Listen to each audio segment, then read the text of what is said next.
Alright guys, you're here live with MVI, and today we're going to put in a CarPlay system in a, this is a 2012, I believe, Chevy Volt. So this will be good up to 14, I believe it is. So your 2011 up to 14 before the system switched over, this will be good for. So with that said, I'm going to get started tearing it down. We do need to access behind this panel to get to the radio, and to do that we got to so to start with, get the trim around the gear shift up. There is a plug right here which will release and come out. I need to grab a pick to do so. And then I've got a 7 mil, two 7 mils down here. This is going to come out, so let me grab a couple tools. So 7 millimeter right down here. I like to have a straight and a right angle pick to work with, and this guy will just release out so we can set it aside. 2 7s here. It's going to allow this to just pull up, and then from there we've got some clips on the back side that need to come off. So we've got a screen. And we've got some small clips here to come. Make sure and get everything out your way. Get it set aside so you don't have any scratches and whatnot on your paneling. And then these are all your connectors here. You're going to unplug. Kind of set it out the way for now. This allows you to access the radio, which is where our connection is going to be made. I'm also going to need to find a spot to mount the brain, which I'll show you here in a moment. But obviously with the radio, 4 7s to get these guys out. This radio will now just slide out. This customer did already upgrade to a backup camera, which we have the video on. So you may have seen that video, but that's why there is a couple extra wires here that you're not going to see normally in yours if you're just going to do this CarPlay upgrade. And this USB can be a pain in the butt to get out. Like a little USB cable here. Right there. All your connections on the back side slide right out. You normally will not have this guy here. This is for the camera input. If you do our camera upgrade, we supply this to input into the radio. You won't have that, but the rest should look familiar. So I'm going to get the kit. Next, I'll show you the unboxing and what's involved in all that, and I will be back to show you what's going on. All right, guys, so in the kit, you're going to have a couple cables here that are going to tie into the screen. 8-pin T Molex and a LVDS cable that goes right into the back of the screen. So up here where the screen plugs in, you've got the factory 8-pin here. You're going to unplug it and plug in to my female, and then the male will go right back into the screen. Same with the LVDS cable. Blue factory male is going to plug into the female, and then we've got a male to come right back in and plug in to the back of the screen over here. So those are those two connections. Now while I'm here, I want to point out another required connection, which is right here. So also in the kit, you're going to get a cable that looks like this, and it may or may not have the RCAs on it. This is only for smartphone mirroring, which we're probably going to be making some changes to this anyway. But if it's there and you didn't get the smartphone mirroring, ignore it. If it's not there, don't worry about it. These connections here, the red, white, and black, are required. Okay. The other end is going to have a jack. It's going to drop down there, along with these two cables if they're there. Drop down to plug into the module. I'll show you where to connect the module here shortly. But at the 44 pin plug, you're always going to connect at pin 10, pin 23, 24, and then 28. I've got them right here. You are going to want to cut this tape back so you can access the wires nice. Just so you have an idea, down here at the bottom, the thicker wires are, this is going to be 44 all the way over here.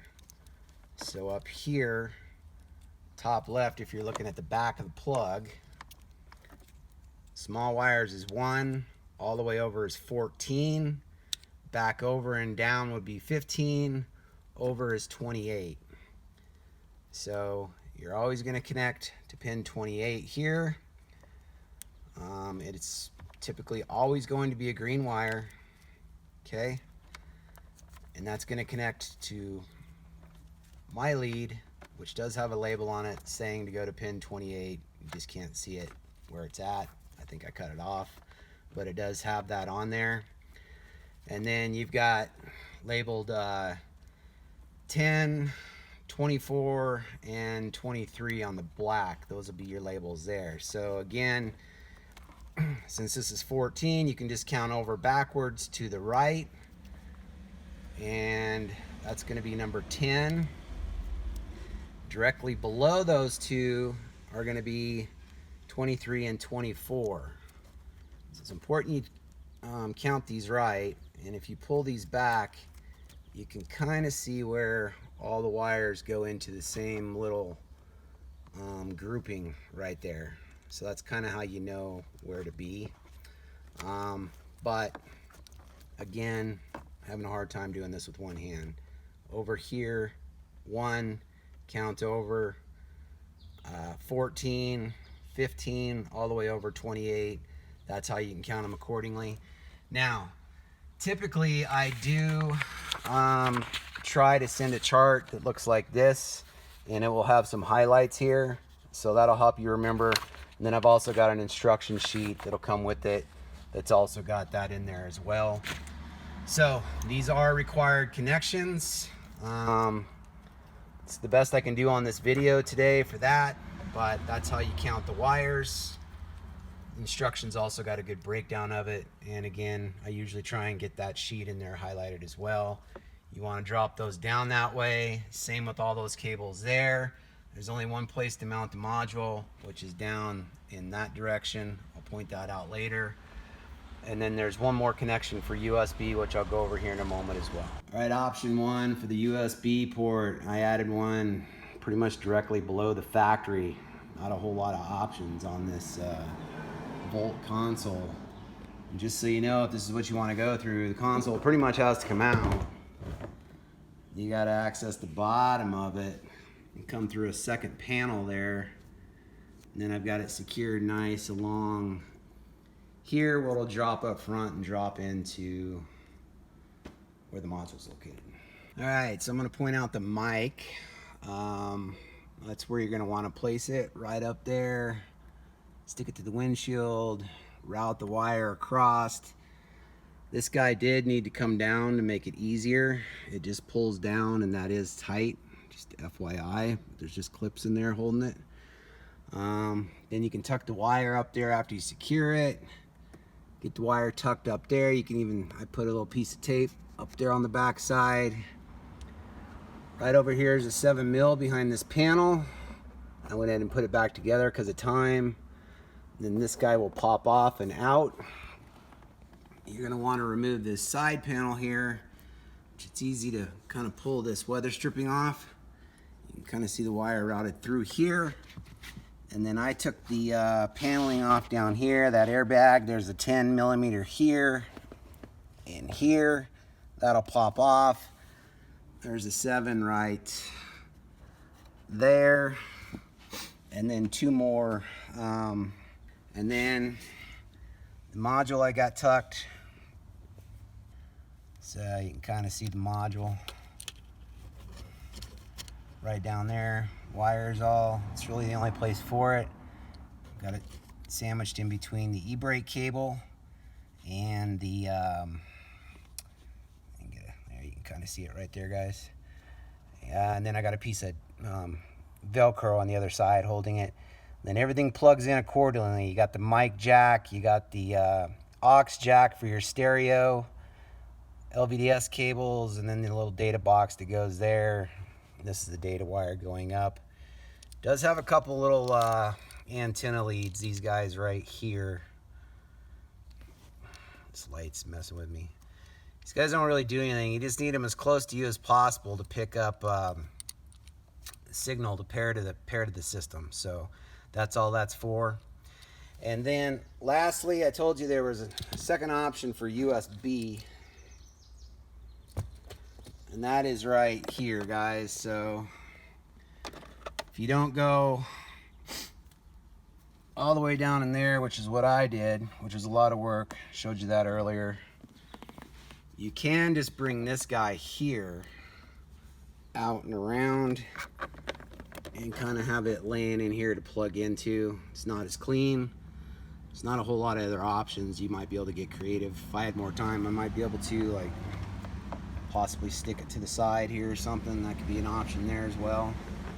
Really depends on what you want to see and all that good stuff. There may be some options to do, but this guy here can also be used direct instead of going with that guy right there. So I'll show you the final outcome here in just a moment. Hey guys, you're here live with MVI. Want to show you today a new upgrade we got to offer. Just did an install in a 2014 Chevy Volt. So this will, sorry, getting back to the home screen so you can kind of see what's going on. So we've got a 2014 Chevy Volt here. This will be good for 2011 to 2015, I believe. I believe in 2016 they changed the electronics and the body style. But we can add a CarPlay and Android Auto. CarPlay is wireless, Android Auto is wired. It does have some other features that I will show you here in a moment. I am going to tell you up front, this is a challenging install. I did get some good footage. But if you plan to do this yourself, you need to be very experienced. I'll put together a nice little install video so you can judge for yourself, but you need to be pretty experienced working with these things if you're going to take this on yourself. With that said, it is an add-on system. It does work really well. So I do have the factory setup going on here. Not real familiar, but we can go to, FM. You got all your regular audio and whatnot, and now I can go into the CarPlay system interface by pressing the steering wheel button over here for 3 seconds. So I'm going to go ahead and press this for 3 seconds, and now we're into the interface. So from here we've got a bunch of different options, CarPlay being one of them, Android Auto. It does have a mirroring feature, which I'm not sure of yet. I got to do some more testing on it. Bluetooth, which I'm not sure why you'd want to do that because you can do it through your system anyway. It does play USB video though, which is pretty cool. So I've got one in here, sample going. Now to hear the audio, you do have to be in aux.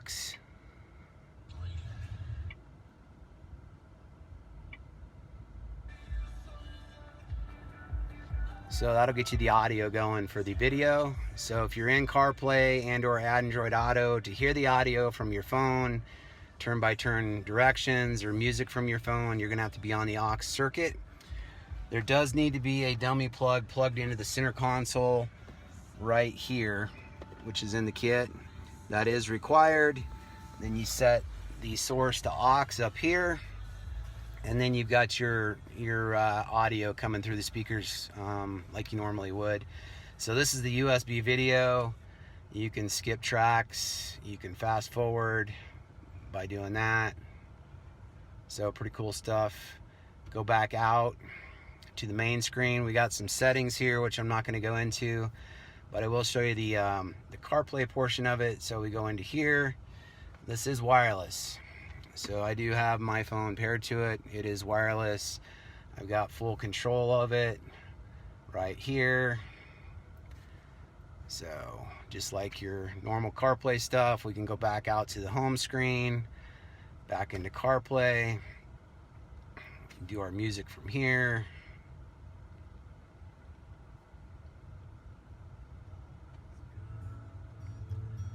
So you do have Siri. Unfortunately, Siri is not activated by the steering wheel. You do have to use this icon, or you can just simply say, "Hey Siri," and have it pop up if it's set. Mine's not going to do that right now because it's not set to do so, but you can do that. Also press and hold this, and there's Siri. "Hey Siri, what song is playing?"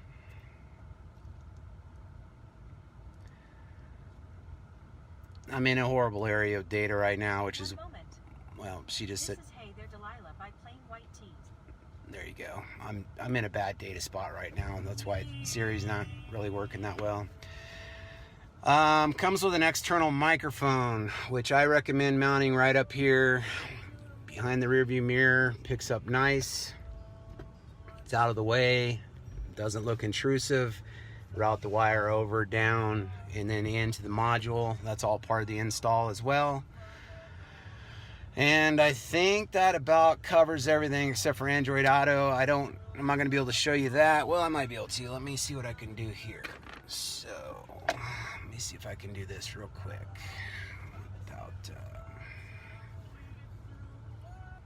so you can't do them both at the same time, so I am going to go in and basically disconnect from here.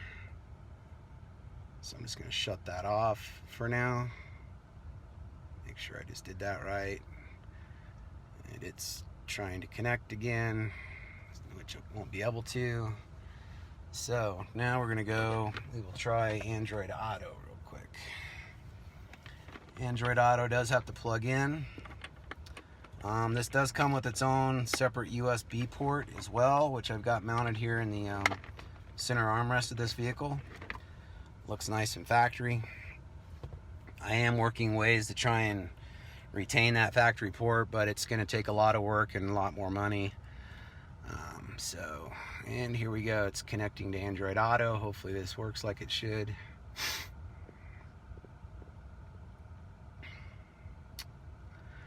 And there we go, Android Auto running on the screen as well. So now you can go in and, you know, do your apps on here like you normally would. So all on the touchscreen, pretty cool. Android Auto and CarPlay capable now on the Chevy Volt. Like I said, 2011 to 2015, I want to say. So any questions, as usual, message us on the site. Best way to reach us. I will have this page up and running on the website, hopefully within the next few weeks, but you can message in. We can go ahead and sell you a kit. I'll be compiling the install video and whatnot in the meantime. And from there, that's it. Give us a ring. Thanks for watching.